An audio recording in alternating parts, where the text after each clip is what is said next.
Chapitre 21. Les princes. Au sujet du Karim, une planche Shurda, voici leur dicton. Une feuille pour dormir, 2 pour apaiser la douleur, 3 pour une tombe miséricordieuse. Vers l'aube, je finis par m'assoupir, pour être aussitôt réveillé par le prince Rurisk, qui écarta violemment le paravent qui servait de porte à ma chambre, et bondit dans la pièce, en brandissant une carafe débordante. L'ampleur du vêtement qui flottait autour de lui indiquait qu'il devait s'agir d'une robe de nuit. Je roulai vivement à bas de mon lit et réussis à me mettre debout, en laissant la table de nuit entre nous. J'étais coincé, malade et sans armes, à part mon couteau de ceinture. Vous êtes encore vivant s'exclama-t-il stupéfait. Puis il s'approcha de moi en me tendant le récipient. Vite buvez ça. Je préférerais m'en abstenir, répondis-je en reculant. Me voyant méfiant, il s'arrêta. Vous avez avalé du poison, me dit-il en détachant ses mots. C'est un véritable miracle de Shranzuli que vous soyez encore en vie. Cette carafe contient une purge qui vous nettoiera l'organisme. Prenez-la et vous aurez peut-être une chance de survivre. Il ne reste plus rien dans mon corps à nettoyer, répondis-je. Saisi de tremblement, je dus me rattraper à la table. Je savais que j'avais été empoisonné quand je vous ai quitté hier soir. Et vous ne m'avez rien dit? Il était sidéré. Il se retourna vers la porte où venait d'apparaître le visage craintif de Getriken. Il avait les nattes ébouriffées et les yeux rouges d'avoir pleuré. Le danger est passé. Ce n'est pas grâce à toi, lui annonça son frère d'un ton sévère. Va lui préparer un bouillon avec de la viande d'hier soir. Et apporte aussi des pâtisseries pour nous deux. Et du thé. Va donc, petite idiote. Triken dégarpit comme une enfant, et Rurisk fit un geste vers le lit. Allons, faites-moi assez confiance pour vous asseoir avant de renverser la table à force de trembler. Je vais vous parler franchement. Nous n'avons plus le temps de jouer au chat et à la souris, fit ce chevalerie. Nous devons discuter de beaucoup de choses, vous et moi. Je m'assis, moins par confiance que par crainte de m'écrouler, si je restais debout. En toute simplicité, Rurisk prit place à l'autre bout du lit. Ma sœur est impétueuse, dit-il gravement. Vérité, le pauvre, la découvrira plus enfant que femme, j'en ai peur. Et c'est en grande partie ma faute, car je l'ai trop gâtée. Mais si cela explique son affection pour moi, cela ne l'excuse pas d'avoir voulu empoisonner un hôte, surtout à la veille d'épouser son oncle. Vous savez, j'aurais partagé cet avis même en tant d'autres circonstances, dis-je, et Rurisk éclata de rire. Vous tenez beaucoup de votre père. Il n'aurait pas dit autre chose, j'en suis sûr.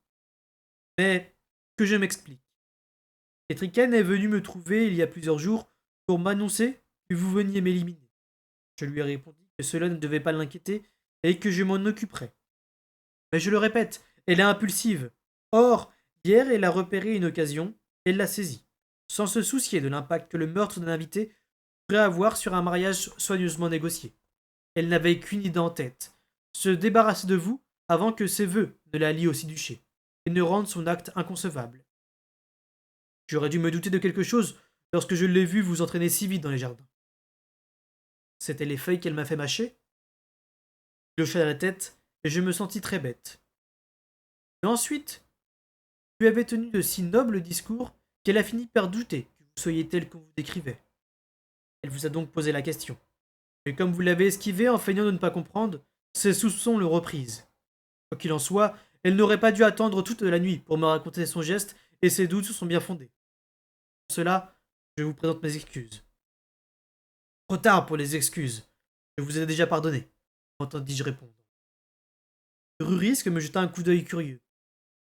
C'était une des phrases favorites de votre père. Il se tourna vers la porte à l'instant où Ketriken la franchissait.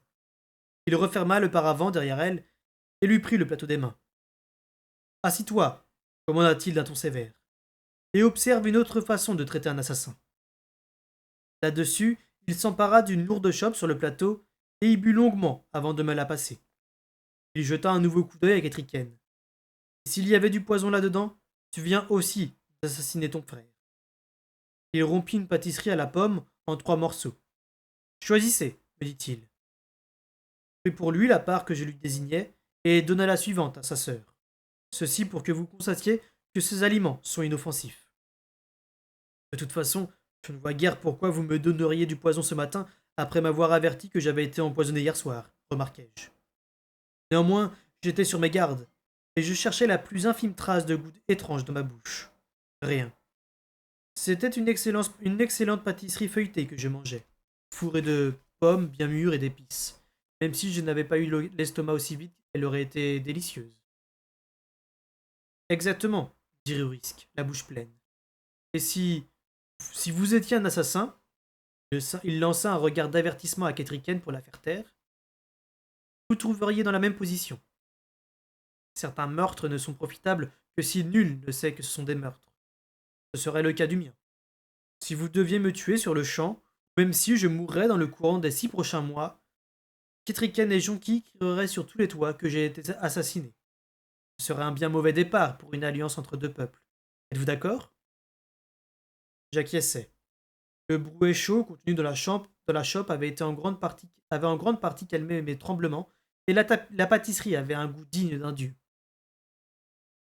Bien, nous nous accordons à reconnaître donc que, si vous étiez un assassin, ma mort n'aurait aucun intérêt. Plus encore, ce serait une très grande perte pour vous, car mon père n'envisage pas cette alliance d'un œil aussi favorable que moi. Certes, il l'a sait aviser, mais pour moi elle est plus qu'avisée. Elle est nécessaire. Répétez ceci au roi subtil. Notre population croît, mais l'étendue de nos terres arables est limitée. Et la chasse ne peut nourrir qu'un nombre réduit de gens. Un temps vient toujours où un pays doit s'ouvrir au commerce, surtout un pays aussi montagneux et rocailleux que le mien. Vous a peut-être expliqué la coutume jampienne qui veut que le souverain soit le serviteur de son peuple. Eh bien, moi, je le sers de cette façon. Je donne ma petite sœur bien-aimée en mariage dans l'espoir d'obtenir en retour du grain, des voies commerciales et des bienvenus des basses terres pour mon peuple, ainsi que des droits de pâture pendant les saisons froides. Lorsque nos packages sont sous la neige, en échange de cela aussi, je suis prêt à vous fournir du bois, de ces grands fûts rectilignes dont Vérité aura besoin pour ses navires de guerre. Dans nos montagnes poussent des chênes blancs comme vous ne l'avez jamais vu. Cela, mon père s'y opposerait, car il partage le sentiment ancestral de certains sur l'abattage d'arbres vivants. Et à l'instar de Royal, il considère vos côtes comme un désavantage et l'océan comme une barrière. Moi, j'y vois ce qui voyait votre père, une vaste route qui mène dans toutes les directions. Et vos côtes sont notre accès à cette route. Il n'y a pour moi aucun mal à se servir d'arbres déracinés par les crues et les tempêtes annuelles. Je retins mon souffle. C'était là une concession énorme. Je ne pus qu'acquiescer à ses propos. Eh bien, acceptez-vous de rapporter mes paroles au roi subtil et de lui dire que je suis un meilleur allié vif que mort? Je ne voyais aucune raison de refuser. Tu ne lui demandes pas s'il avait l'intention de t'empoisonner fit Ketriken d'une voix tendue. S'il me répond oui, tu ne lui feras jamais confiance. S'il répond non, tu ne le croiras sans doute pas, et tu le considéreras comme un menteur en plus d'un assassin. Par ailleurs, ne suffit-il pas d'une empoisonneuse reconnue dans cette pièce? Ketriken baissa le nez et vira au cramoisi. Allons, viens, lui dit Rurisk en lui tendant une main conciliante. Notre hôte doit se reposer autant qu'il le peut avant les festivités de la journée. Quant à nous, retournons dans nos chambres avant que tout le palais se demande pourquoi nous nous promenons en vêtements de nuit. Et ils me laissèrent allongé sur mon lit, la tête fourmillant de questions. Qui étaient donc ces gens?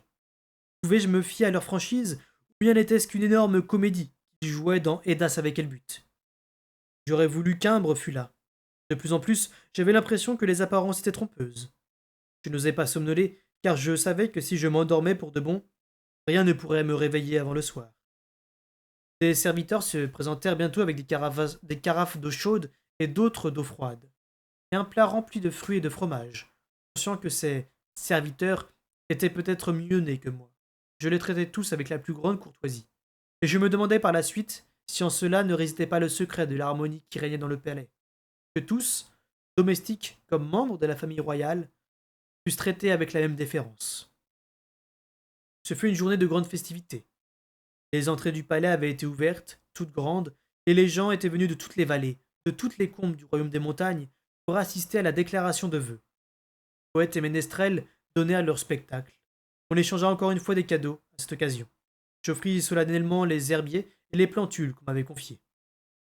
Les animaux de reproduction envoyés des séduchés furent exhibés, puis donner à ceux qui en avaient le plus besoin, ou le plus de chances d'en tirer le meilleur parti.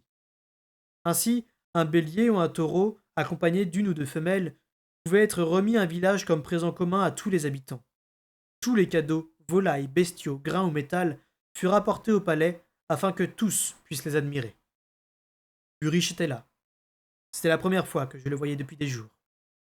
Il avait dû se lever avant l'aube pour que les bêtes dont il avait la charge soient aussi resplendissantes.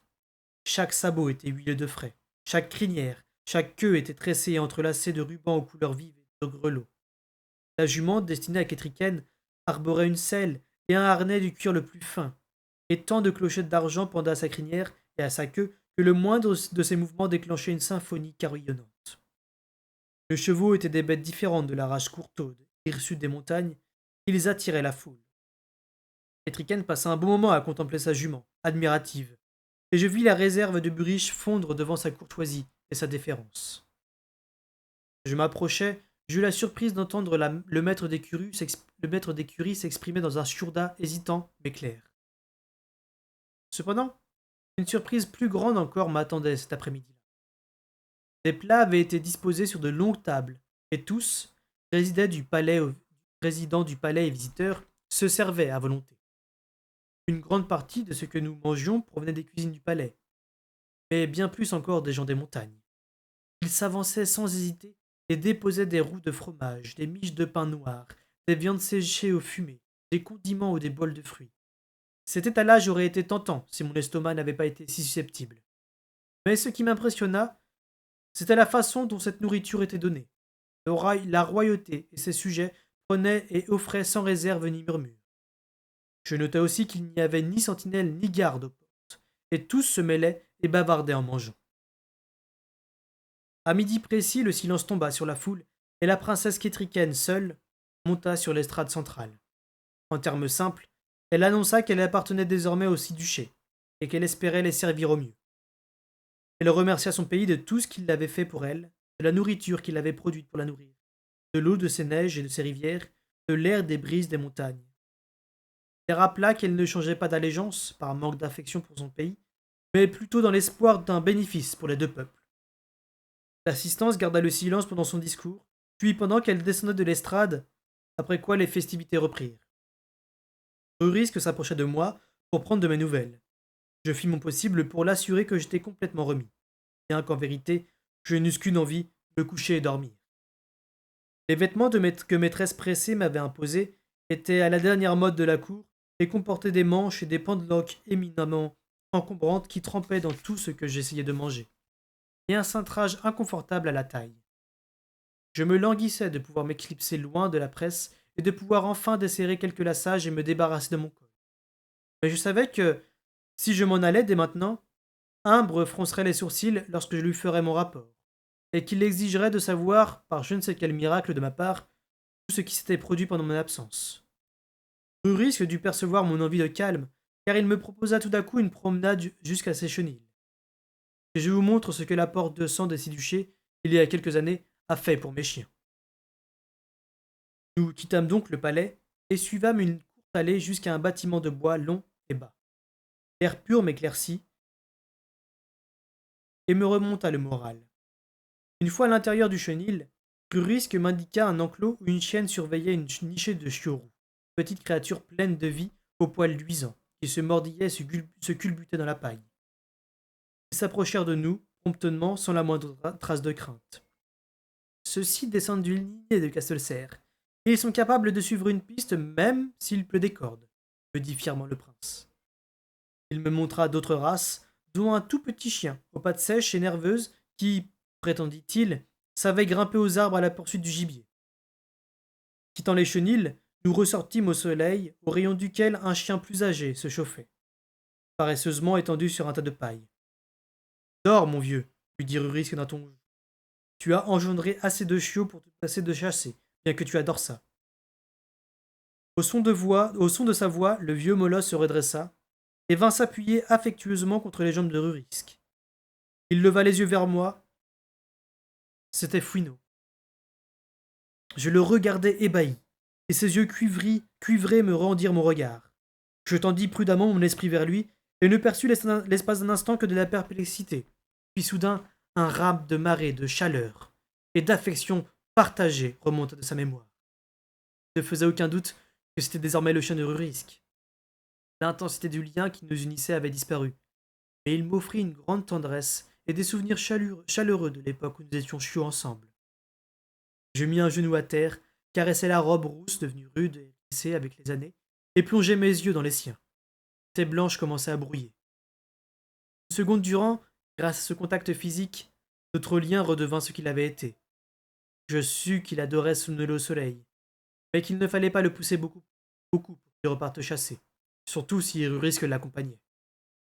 Je lui tapotai affectueusement le dos, puis m'écartai de lui. Quand je relevai les yeux, Rurisque me dévisageait d'un air curieux. Je l'ai connu quand ce n'était qu'un bébé chien, lui expliquai-je. Ulrich me l'a envoyé au bon soin d'un scribe itinérant, il y a bien des années, répondit le prince. Il m'a donné beaucoup de plaisir, tant par sa compagnie qu'à la chasse. Vous en êtes bien occupé, je vois, dis-je, et nous repartîmes vers le palais. Mais à peine Rurisque m'eut-il quitté que j'y allais tout droit trouver Burich. Lorsque j'arrivai près de lui, il venait de recevoir l'autorisation de sortir les chevaux au grand air. Car même la bête la plus placide devient nerveuse dans des quartiers confinés, au milieu d'inconnus. Je saisis son dilemme. Tandis qu'il emmènerait certains chevaux à l'extérieur, il serait obligé de laisser les autres seuls. Il me regardait venir d'un air circonspect. Avec ta permission, je vais t'aider à les déplacer, proposai-je. Ulrich conserva une expression d'impassibilité polie. Mais avant qu'il pût ouvrir la bouche, une voix s'éleva derrière moi. Je suis là pour ça, maître. Risquez de vous salir les manches ou de vous fatiguer à travailler avec des bêtes. Je me retournai lentement, surpris du fiel qui perça dans le ton de Cobb. Je jetai un coup d'œil à Burich, mais il ne pit pas mot. Alors je le regardai franchement. Dans ce cas, je vais t'accompagner, si tu veux bien, car nous devons parler de quelque chose d'important. Je m'étais volontairement montré formel. Burich me dévisagea encore un moment, puis il dit occupe-toi de la jument. La jument de la princesse, et de cette pouliche baie. Moi, je prends les gris. Cobb, veille sur les autres en attendant. Je n'en ai pas pour longtemps. Ainsi, je pris la jument par le harnais et la pouliche par la bride, et suivis Burich, qui, prudemment, faisait traverser la foule aux chevaux et les menait à l'extérieur. Bien près par là, dit-il laconique, et nous marchâmes un moment en silence. La presse se faisait moins dense à mesure que nous nous éloignions du palais. Les sabots des chevaux frappaient la terre avec un bruit agréablement mat. Nous arrivâmes enfin au pré qui s'étendait devant une petite grange vue d'une sellerie. À certains moments, j'eus presque une impression de normalité à retravailler aux côtés de Burich. Je décellai la jument, puis essuyai la sueur de nervosité sur ses flancs, cependant que Burich versait du grain dans une mangeoire. Il s'approcha de moi tandis que je finissais de bouchonner la jument. C'est une beauté, fis-je, admiratif. Elle vient de chez le seigneur forestier? Oui. La sécheresse de sa voix coupa court à la conversation. Tu voulais me parler. J'inspirai profondément, puis dis simplement. Je viens de voir Fouineau.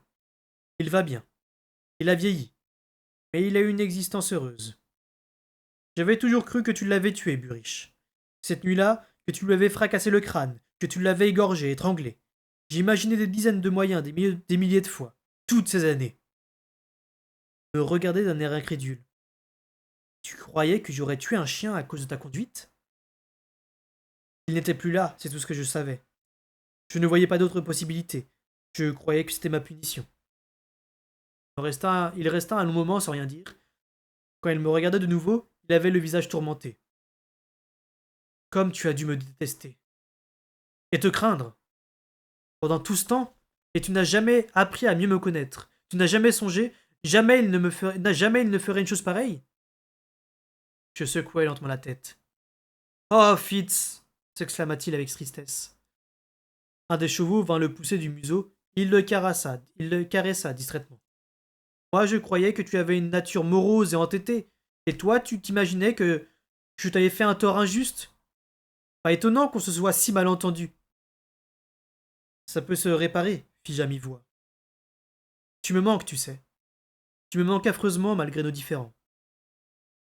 Je le vis devenir songeur, et, l'espace d'un ou deux battements de cœur, Je crus qu'il allait sourire, m'asséner une claque sur l'épaule et m'ordonner d'aller chercher les autres chevaux.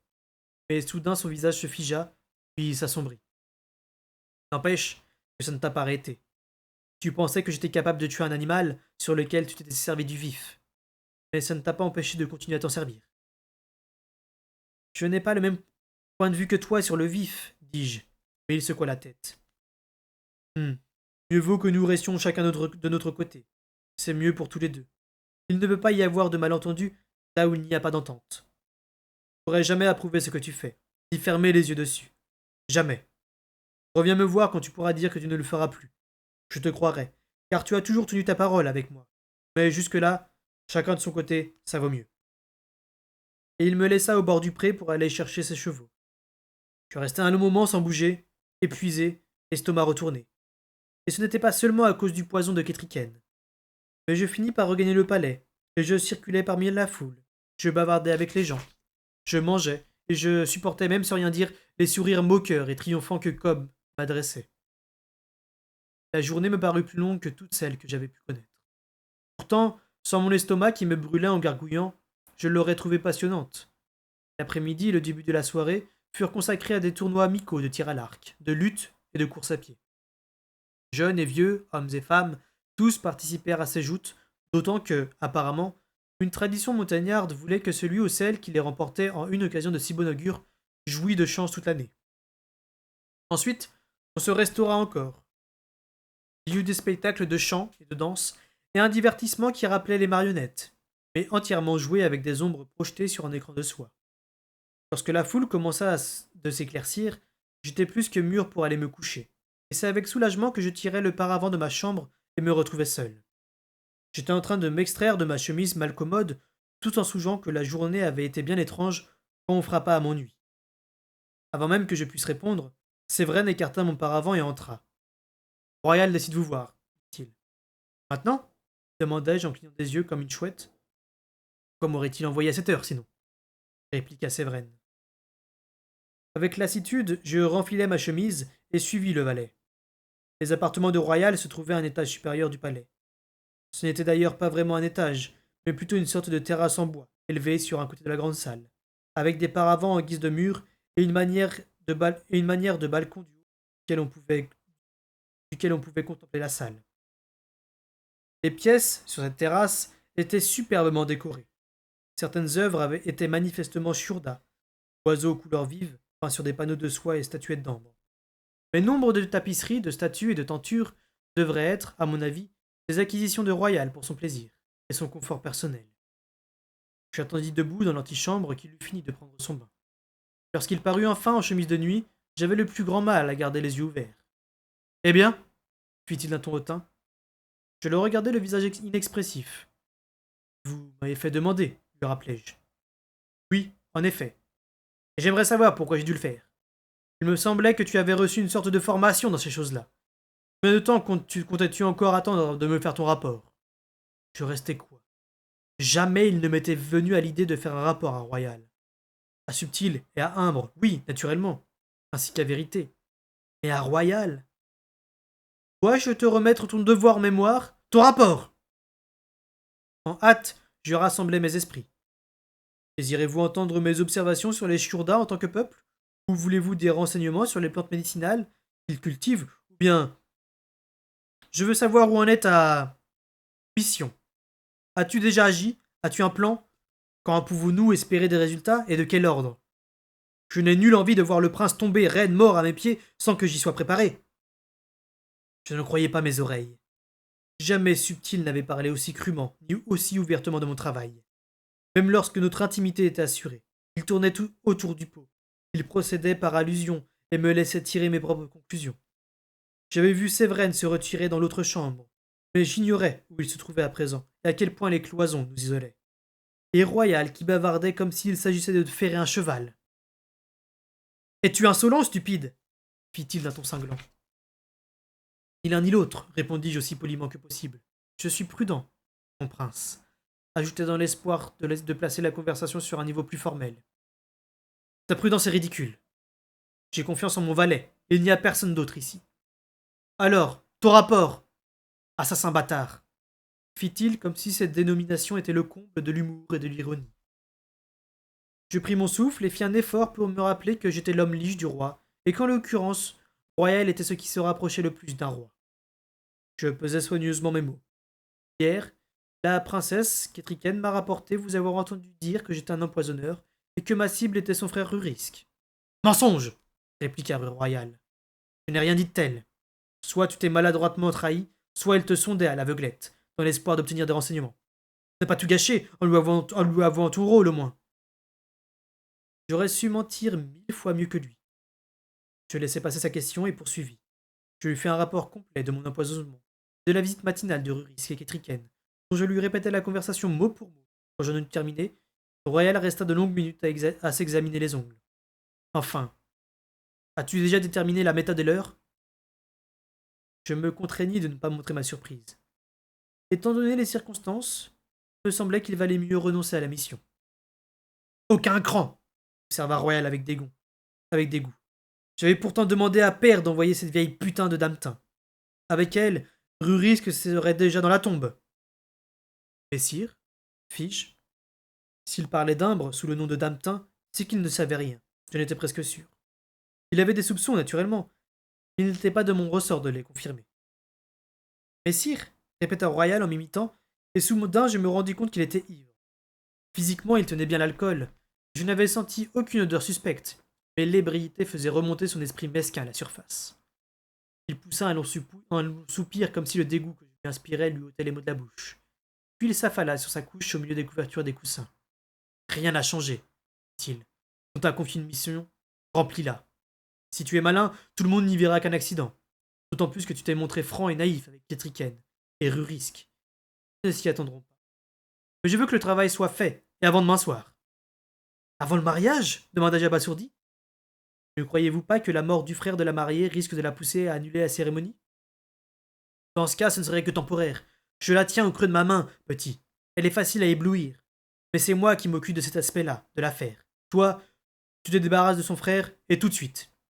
Comment vas-tu t'y prendre? Je n'en ai aucune idée. Cela valait mieux que de lui répondre que je n'avais pas l'intention de lui obéir. Je rentrerai à Castelcer faire mon rapport à Subtil et Imbre. S'il considérait que j'avais mal choisi, qu'il fasse de moi ce qu'il voulait. Je me rappelais Royal lui-même. Il y avait bien longtemps, citant une phrase de son père. Ne fais jamais ce que tu ne peux défaire avant d'avoir réfléchi à ce que tu n'aurais pu faire une fois que tu l'aurais fait. Quand le sauras-tu? Demanda-t-il d'un ton sarcastique.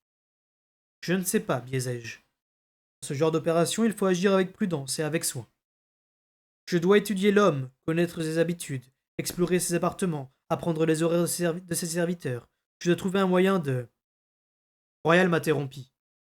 Le mariage a lieu dans 2 jours. Son regard se brouilla. Tout ce que tu dis devoir découvrir, je le sais déjà. Il vaut donc que je prépare un plan moi-même. Reviens demain soir et je te donnerai tes ordres. Et fais bien attention, bâtard. Je ne veux pas que tu agisses sans m'en informer. Une surprise me serait désagréable. Et pour toi, elle serait fatale. Il me regarda, mais je conservais un visage prudemment impassible. Tu peux te retirer, dit-il d'un ton hautain. Fais-moi ton rapport ici, demain soir à la même heure. Et ne m'oblige pas à envoyer Séverine te chercher. Il y a mieux à faire. En outre, ne va pas t'imaginer que mon père n'entendra pas parler de ton incurie. J'y veillerai. Il regrettera de n'avoir pas envoyé cette garde de datin faire son petit travail. Il s'allongea en bâillant, et je sentis une odeur de vin mêlée d'une trace de fumée. Je me demandais s'il n'était pas en train de reprendre les habitudes de sa mère. Je regagnai ma chambre, résolu à peser soigneusement toutes les possibilités et à formuler un plan. Mais j'étais si fatigué et affaibli par le poison que, à peine étendu sur mon lit, je m'endormis.